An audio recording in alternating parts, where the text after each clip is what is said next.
மிதுன ராசிக்காரர்களே, இந்த வீடியோ உங்களுக்கே தற்செயலா வந்ததுன்னு நினைக்காதீங்க.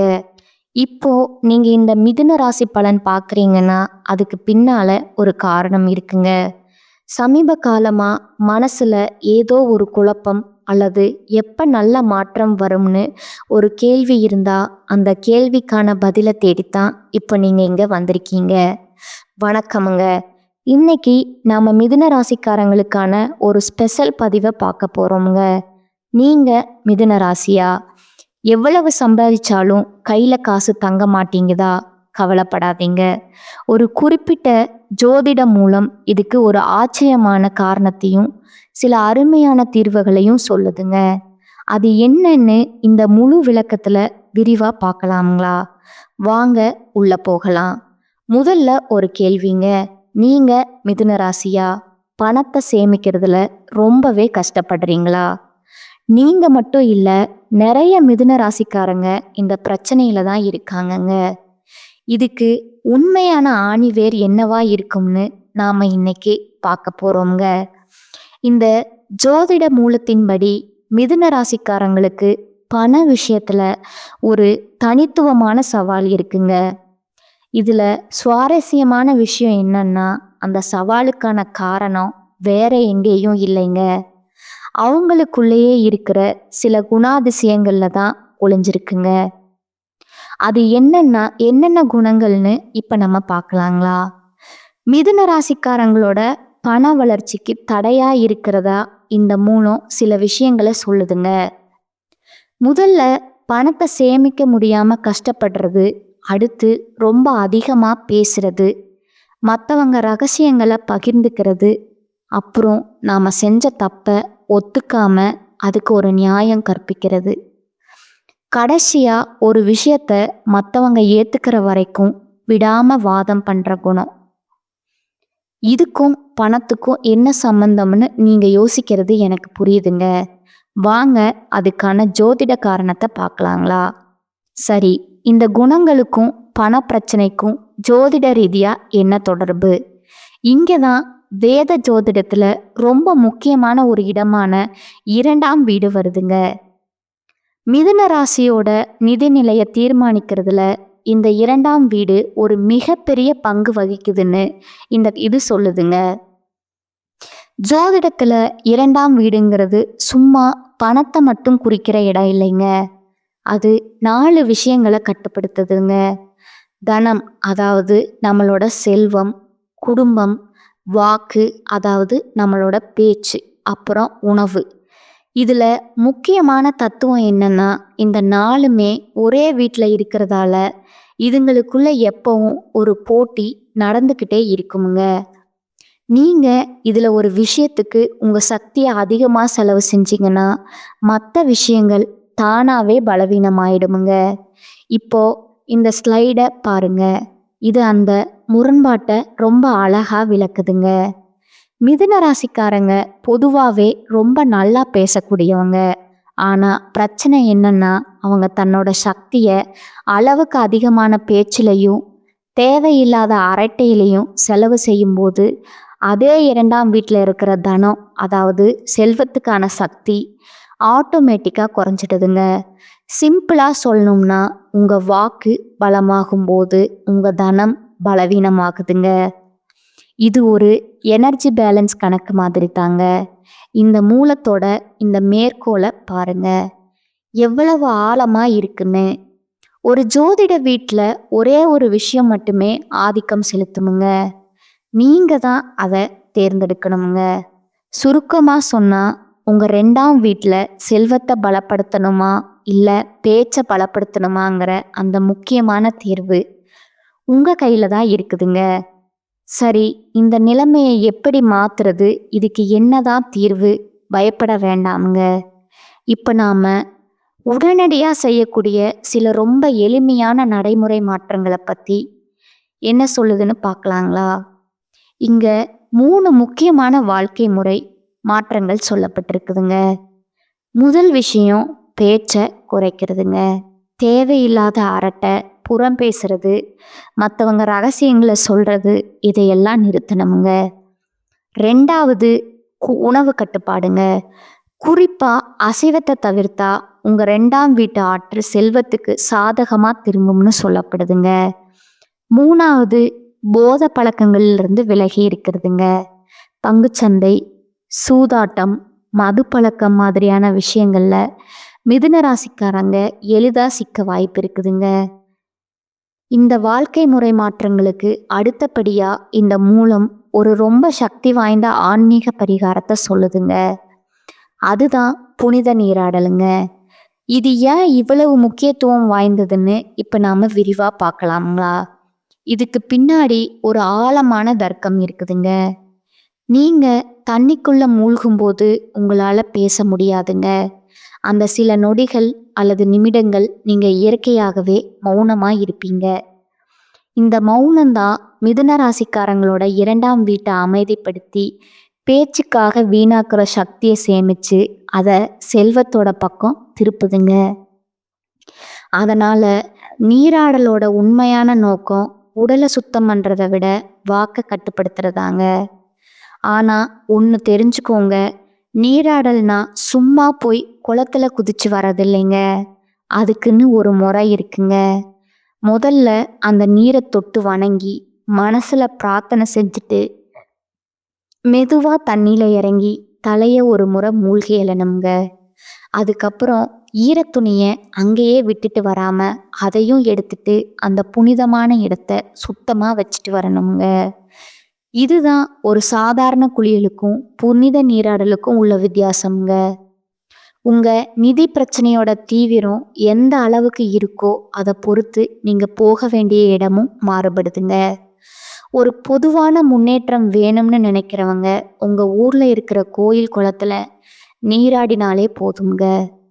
வாழ்க்கையில ஒரு பெரிய திருப்பு முனை, ஒரு குறிப்பிடத்தக்க முன்னேற்றம் வேணும்னு நினைக்கிறவங்க ராமேஸ்வரம் போய் அங்க இருக்கிற 22 நாழி கிணறுகள்ல நீராடலாம்ங்க. ரொம்பவே கடுமையான நிதி நெருக்கடியில சிக்கி தவிக்கிறவங்க காசிக்கு போறது ஒரு நிரந்தர தீர்வு தரும்னு இந்த மூலம் வழிகாட்டுதுங்க. குறிப்பா நீங்க ராமேஸ்வரம் போகலாம்னு ஒரு முடிவை செஞ்சா ஒரு முக்கியமான விஷயத்த ஞாபகம் வச்சுக்கோங்க. நீங்க என்னைக்கு நீராடுறீங்களோ அந்த தேதியை நல்லா குறிச்சு வச்சுக்கோங்க. அந்த தேதியில இருந்து சரியா ஒரு வருஷத்துக்குள்ள உங்க வாழ்க்கையில ஒரு பெரிய நிதி முன்னேற்றத்தை நீங்க கண்கூடா பார்ப்பீங்கன்னு இந்த மூலம் ஒரு காலக்கெடுவே சொல்லுதுங்க. சரி, இப்ப பரிகாரம் எல்லாம் செஞ்சு பணம் வர ஆரம்பிச்சிருதுன்னு வச்சுக்கலாம். ஆனா வந்த பணம் கையில நிக்கணுமே, அதை எப்படி தக்க வச்சுக்கிறது? இதுக்கும் ஒரு அருமையான பரிகாரம் சொல்லப்பட்டிருக்குங்க. வாங்க பார்க்கலாம். இந்த பரிகாரம் கொஞ்சம் வித்தியாசமானதுங்க. நீங்க செய்ய வேண்டியது என்னன்னா, காற்றை கொடுக்கிற மின்விசிறி, ஏர் கூலர் மாதிரி பொருட்களை வாங்கி கோயில்கள், ஆதரவற்றோர் இல்லங்கள், ஆசிரமங்கள் மாதிரி இடங்களுக்கு தானம் செய்யணுமுங்க. அந்த பொருளை வாங்கினா ரசீதை பத்திரமா வச்சுக்கணுமுங்க. ஆனா இதுல ரொம்ப ரொம்ப முக்கியமான ஒரு நிபந்தனை இருக்குதுங்க.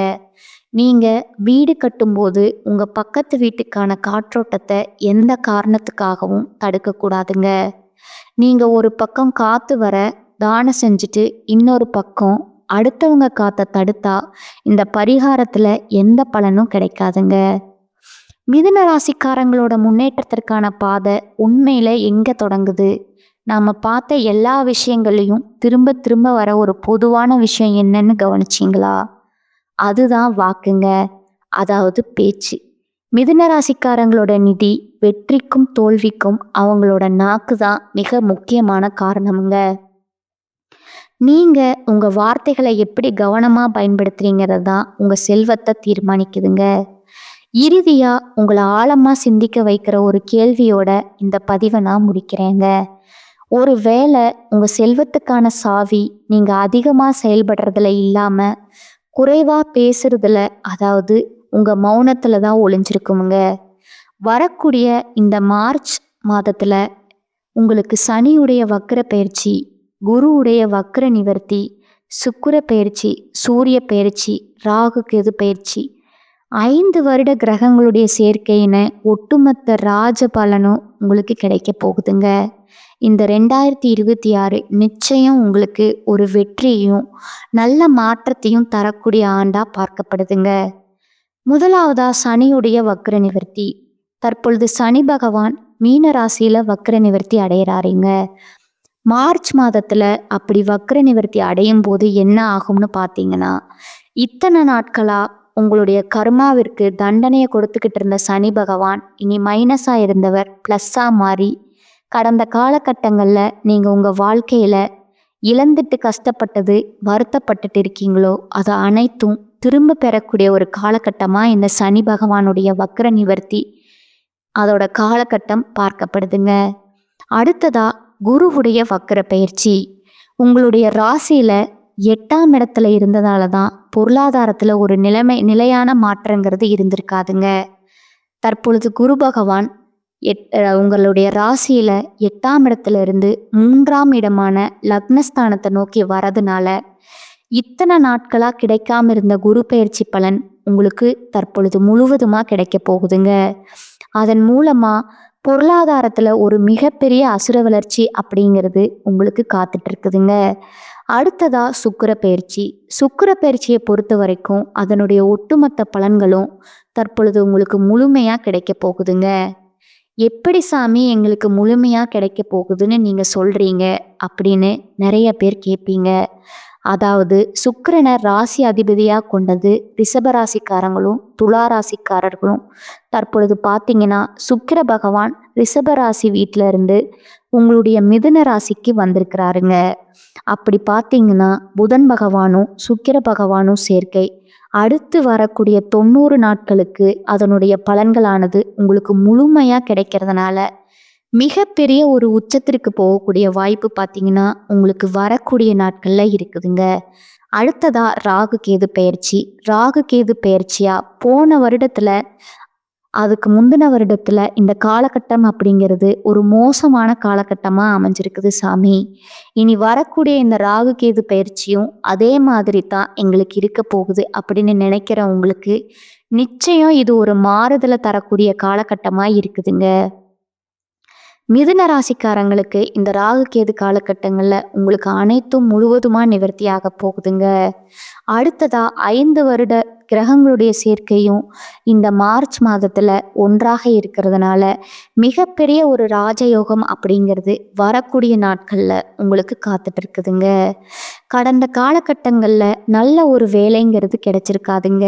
ஏதோ ஒரு கிடைக்கிற வேலைக்கு ஒரு 10,000 ரூபாய் சம்பளத்துக்கோ 15,000 ரூபாய் சம்பளத்துக்கோ பிடிக்காத ஒரு வேலையை குடும்ப கஷ்டத்துக்காக வேற வழியே இல்லாம செஞ்சுட்டு இருந்திருப்பீங்க.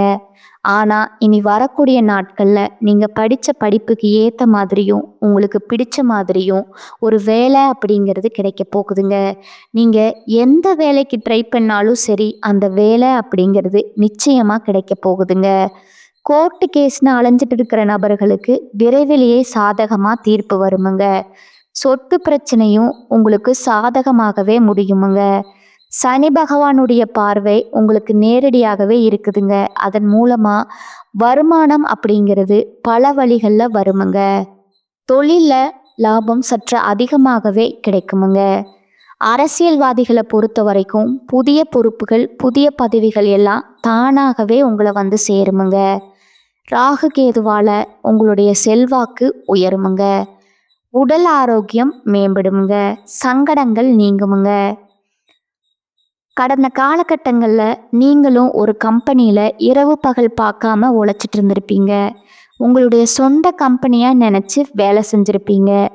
ஆனால் உங்களுக்கு இது நாள் வரைக்கும் சரியான ஒரு அங்கீகாரம் அப்படிங்கிறது கிடைச்சிருக்காதுங்க.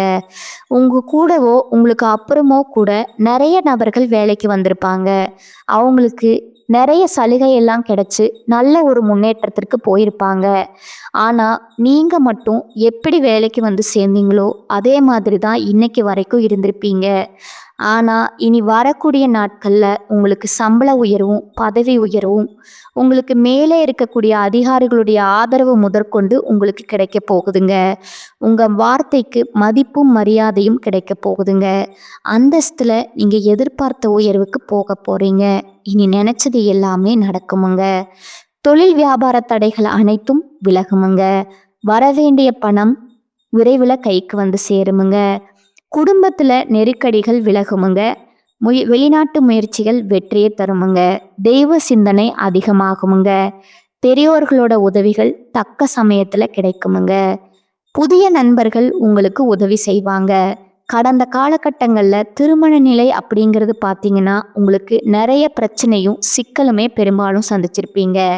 இனி வரக்கூடிய நாட்கள்ல அந்த பிரச்சனையெல்லாம் முடிந்து திருமண வாழ்க்கைக்குள்ள அடியெடுத்து நீங்க வைக்க போறீங்கங்க. அடுத்ததா வாழ்க்கை துணையை இழந்த மிதுன ராசி ஆண்களோ பெண்களோ 2வது திருமணம், அதாவது செகண்ட் மேரேஜ் பண்ணலாமா வேண்டாமா அப்படிங்கிற மிகப்பெரிய குழப்பத்தில் இருப்பீங்க. அப்படி 2வது திருமணம் பண்ணும்போது சொந்தக்காரங்க தப்பாக பேசிடுவாங்களோ, ஊர்க்காரங்க தப்பாக நினச்சிருவாங்களோ அப்படின்னு நீங்கள் நினச்சி யோசிக்காமல் இருப்பீங்க. இப்போ இருக்கிற பொருளாதார சூழ்நிலையும் இப்போ இருக்கிற காலகட்டத்தையும் வச்சு பார்க்கும்போது ஒரு சிங்கிள் பேரண்டால் இந்த சொசைட்டியில் சர்வே பண்ணுறது ரொம்ப ரொம்ப கடினமுங்க. நீங்கள் எதிர்பார்த்த மாதிரியே நல்ல ஒரு மறுவாழ்க்கை அப்படிங்கிறது விரைவில் உங்களுக்கு அமையுமுங்க. குழந்தை பாக்கியத்திற்காக ஏங்கிய நபர்களுக்கு இந்த 2026 நிச்சயம் உங்களுக்கு விரைவில் உடல் சார்ந்த பிரச்சனைகள் அனைத்தும் முழுவதுமாக நிவர்த்தியாகி குழந்தை பாக்கியம் அப்படிங்கிறது நிச்சயமாக கிடைக்குமுங்க. இந்த 2026 ஒரு வெற்றியை தரக்கூடிய ஆண்டா பார்க்கப்படுதுங்க. அடுத்ததா பார்த்தீங்கன்னா உங்களோட நட்சத்திர பலன்களை பார்க்கலாங்களா? முதலாவதா மிருகசீரிசம் 3 மற்றும் 4ஆம் பாதங்கள். குடும்பத்துல உறவினர்கள் வருகை இருக்குமுங்க. கணவன் மனைவிக்கிடையே மகிழ்ச்சி நீடிக்கும். பிள்ளைகள் முன்னேற்றத்துல அக்கறை காட்டுவீங்க. தந்தையோட உடல் நலத்துல கவனம் தேவைங்க. ஆடை ஆபரணம் வாங்குவீர்கள். எடுத்த காரியம் நல்லபடியா முடிய வேண்டுங்கிற மனக்கவலை ஏற்படுமுங்க. புதிய வாய்ப்புகள் தேடி வருமுங்க. கிடைக்கும் வாய்ப்பினை பயன்படுத்தி கொள்ளுவது புத்திசாலித்தனமுங்க. 2வதா திருவாதிரை நட்சத்திரக்காரங்க. உடனிருப்பவர்களை ஆலோசித்து காரியங்களை முன்னெடுப்பது உங்கள் வெற்றிக்கு தடை வராமல் காக்குங்க. அரசியல் துறையினருக்கு சாதகமான காலகட்டமாக இருந்தாலும் புத்தி கூர்மையுடன் செயல்களை ஆராய்ந்து செய்வது நன்மை பயக்குமுங்க. மேலிடத்திற்கும் உங்களுக்கும் தேவையற்ற வாக்குவாதம் வரலாமுங்க. 3வதா புனர்பூசம் 1, 2, 3ஆம் பாதங்கள். மாணவர்களுக்கு கல்வியில் இருந்த சிக்கல்கள் தீருமுங்க. ஆசிரியர்களின் ஆலோசனை கூடுதல் மதிப்பெண் பெற உதவுமுங்க. வாழ்வில் வளம் பெருகுமுங்க. குடும்ப ஒற்றுமை உண்டாகுமுங்க. தொலைநோக்கு சிந்தனையுடன் புதிய கருத்துகளுக்கு மதிப்பளிப்பீர்கள். நீங்கள் எடுத்த காரியத்தை நிதானமாக செய்து முடிப்பீர்கள். எதையும் சாதிக்கும் திறமை உண்டாகுமுங்க. உங்களுக்கான பரிகாரம் பார்த்தீங்கன்னா நரசிம்ம பெருமாளை வணங்குவது உங்களுக்கு நன்மையை தருமுங்க. இந்த சேனல் உங்களுக்கு பிடிச்சிருந்தா லைக் பண்ணிக்கோங்க, ஷேர் பண்ணிக்கோங்க. வாழ்க வளமுடன். நன்றி, வணக்கம்.